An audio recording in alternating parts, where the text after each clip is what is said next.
To Be Serious asked me if a question and said maybe I could take a break from drama and answer this question about what would make a better society. What would a better society be like? Something like that. And I want to answer that. And it's interesting because it is related to this drama in that it's about individualism. I'm a rugged individualist. I think all our first responsibility is to ourselves, and I'm Hobbesian.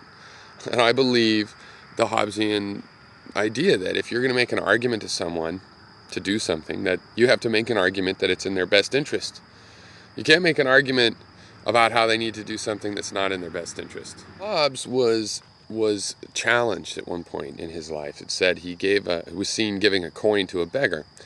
And he was challenged, why did you give the coin to the beggar? You said that all, behavior has to be in self-interest. And Hobbes pointed out that it wasn't his self-interest. He felt good when he gave the coin to the beggar. He did it out of his self-interest. And this is the real issue. We need to be debating enlightened self-interest. We need to be explaining why that is in your self-interest, because there's a petty understanding of selfish and self-interest that implies to people you should never give a coin, to the beggar. And, I know, I look at this situation, I know, Hobbes refusing to give the coin to a beggar ever, and Hobbes doing it. And I know which one I think is more enlightened. And I build a system to produce that result. It's a boundary condition. I know in the world some of the things I consider more enlightened. I'm looking for a moral system that justifies those things. And why? Because sometimes we don't know the answer, and we want a system to find the answer, And, this is why I deal with objectivists a lot, because I agree on the self-interest thing. We need to, for a better society, we need to maximize volunteerism. I agree on that. The problem I have with Ayn Rand is that she makes this objectivist argument, and then in the place of an objectivism puts her romantic philosophy. Because if you want to make a social system that says, hey, listen, we should do what's practical, then we should base it on physics, what really answers the questions. And you've got to use science. You've got to use science. And the problem there is sociology is not advanced enough science. We need to use other systems, other principles to even come up with ideas to test. So for example, we don't know if abstinence-only education was going to work or didn't know. We use another moral system to say, hey, maybe this would be something to try. But if you're really an objectivist and you want to have an objective approach to sociology, then you try that, you see if it works, and if it doesn't work, you don't get to do it anymore. It doesn't matter if you think it's moral to be abstinent, it doesn't matter anymore. You have an objective model, and you're going to use the results, and you're going to say, well, does it actually lead to less teen pregnancy? Does it actually lead to more health? Is there actual results that are better? And it won't matter at that point, because some people will believe so much that the 5 girls that they convinced to be abstinent, that's worth it.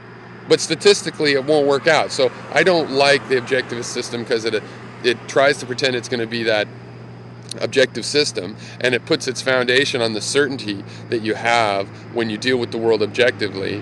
But then in place of an actual scientific type of certainty, a measurable certainty, she puts her romantic ethics. But it's true, we need a way to make the individual. And it's not even about protecting the rights of the individual. Humans have never been individuals. We are pack animals for our whole human leg of this journey of evolution that we've been through. We've been pack animals. That's the ironic thing. With this massive 6 billion person society that we're in now, this is our opportunity to invent individualism. If you don't know what I mean, go to a city. Go to a city where there's millions of people and you see a lot of individualism. Go to a country town where there's 10,000 people and you'll see a lot of conformity. We're inventing individuality.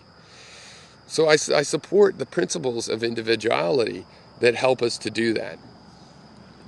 And also, I'm into applied philosophy. I don't enjoy philosophy like the mathematicians enjoy, super abstract math, where it's just the fact that the pattern that the ideas make is good. No, I like applied philosophy. And my model of enlightenment is all about this transition of why it's in your self-interest to go ahead and give the coin. And you know, it can be in your self-interest to stop giving it. I lived in the city. After a few years of living in the city, I stopped giving coins out. Maybe it wasn't even years. I stopped giving coins out because it started to seem pointless. It started to seem like this isn't the way I want to alleviate poverty. It's not working. I would rather put my time into, social activism where we could have real solutions and provide real support networks for these people. And that can be in the enlightened self-interest. But the argument has to always not be about whether you should be selfless or not. It should be, why is this in our greater self-interest? And so that's my model of enlightenment starts to try to explain in a practical way. If I shove ideas into this model of enlightenment, I get out a result. So that when I have a dilemma, I build this system to come up with moral conclusions that I want. Like compassion for others is a good thing. Like murder should be illegal. Like thievery should be illegal. Or it should at least be, stopped in some way. Maybe there's a better way than laws to stop it, but it should, it's going to be a moral negative.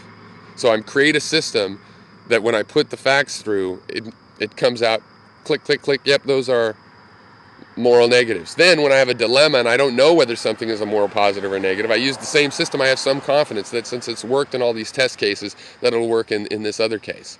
And I'll do it and I'll see the results, and if the results seem bad, I'll change my model, and so on. Now, in enlightenment in this sphere, you've got all these spheres of enlightenment. And it's not like you have one and then the other. No, you can be enlightened about the biosphere and still not be enlightened about the human sphere, And if you see people that are like militantly, eco-terrorist in their attitudes, they hate humans. They're not enlightened about the human sphere. They're more advanced on a more advanced sphere of enlightenment, the biosphere, but they've skipped some of the basic levels. And you can't really be enlightened about the outer spheres without being enlightened about your inner spheres. A person that's really giving and gives to their community, but doesn't take care of their own emotional needs and bears too much of the weight of that and is not looking out for themselves, that's not quite right. I mean, that's a good person. That's a very giving person, and I thank them. But I would also, if I were them, want to get my own sphere taken care of too, because that's the truly enlightened thing, is you treat yourself well, you treat your family well, you treat the human race well, you treat the earth well. You can do all of that. You don't want to just know how to treat the earth well and treat your family like crap. That's not a real enlightenment. Even though that's a greater sphere of enlightenment, it's like you only get to go to that greater sphere to the degree that you've fixed an inner one. You don't have to finish the inner one before you go out there, because it's never going to be perfect anyway. So you can stretch all the way out. And basically everybody on Earth is aware of these various frames of reference of enlightenment now. Themselves, their family, their community, their nation, their species, their whole biosphere that they're a part of. We all have some conception of all of those, and we're in various degrees of clarity on those conceptions. To be really enlightened is to have a more and more clear picture of how all of those things should work. How should you treat yourself is an important question, in addition to how should you treat members of your community. And ultimately, the way we can change the society is to change ourselves. Okay? Like, we need more direct democracy, but we already have the tools in this country to get more direct democracy. Why don't we have it? We have the tools to demand and get more direct democracy, if that's one of the needs that we have. And why don't we do it? Because people don't want it. They're not together in themselves enough to want it. Right now we have a system that is not very good. It's way too half-step past feudalism, still a slave model embedded in our economy. And yet we have enough tools, because of the democracy we do have, to solve those. Why aren't we? Why aren't we solving them faster? Why aren't we just snap solving them rapidly? Because the people don't want to. So the main thing is that people need to become more enlightened. If everybody wanted some more sensible, enlightened things, we would have them.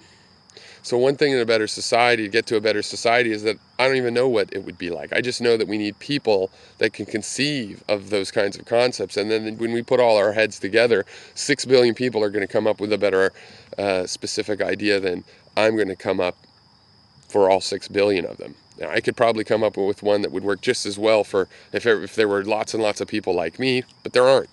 And even when people get enlightened, they're not going to become more like me. Enlightenment is not about becoming all more the same. Enlightenment is about turns out, I think the trend is more about becoming totally unique and different and self-actualized and this kind of thing. We're all going to be unique. All we're really going to share once we're enlightened is the principle of live and let live. We're going to understand that other people can and should, and why we want them to think different things. You know, I want a doctor to think about the world a particular way that I probably never quite think that way. You know, I expect lawyers to look at the world a particular way. We need multiple models, and we need to compare them. And that's an element of enlightenment. Not that we're all actually the same, but we're the same in the sense that we're individuals, and we have our own say. And if we start to respect that, that will create a better society. And in that better society, yes, you'll see a lot more voluntarism. You'll see the end of slavery. You'll see also technological progress that will give us great opportunities if we get our heads together and get our philosophy right.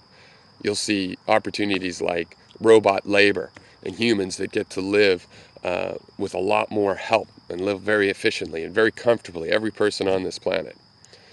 So that's my answer for now. If you have feedback, I'd appreciate it.